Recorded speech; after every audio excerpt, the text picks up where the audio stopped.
In creating a deposit, there's a few things that you have to be certain that you've got covered first. Be sure you've got a bank account set up. Ensure that your committee organization record is pointing to the bank account, and then create your deposit. Let's take a look at number 1. I'm going to go to Financial, click on my accounts, and make sure that you have at least one account in here.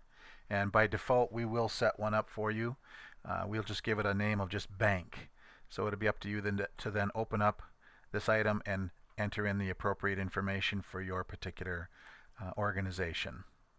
Once you've done that, do your save and close, and you've got your bank created.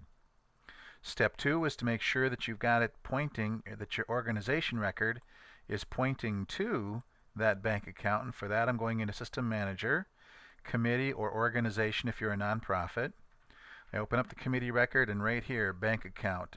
In my case, it is pointing to the First National Bank, but I could point it to any one of these. This is the default bank for purposes of making deposits. To make your deposit, expand the deposits branch over here under the expand the financial branch, and then click on the deposits.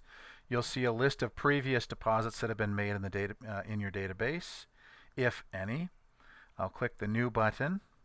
When I do this, it gives me a list of all contributions that have not already been deposited.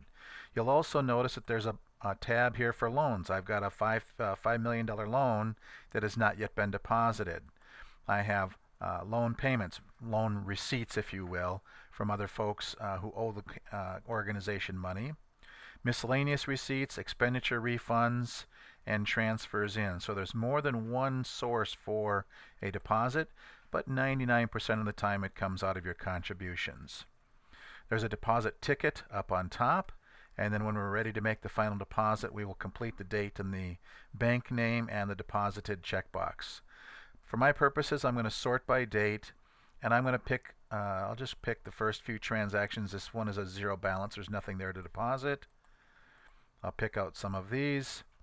Now this one says that the contribution use is different than the bank type. What it's referring to there is federal or non-federal. I'm going to say yes to change it to the defaults. My total now is $6,830. This is my deposit ticket. I can print that deposit ticket. You can see it right here. So I can keep my own copy of the deposit tickets. Once I've determined that this is the correct value, I can come over here, set a date, and I'm going to set this one back to June 7th. So I'm just going to go 06/07 of 2011.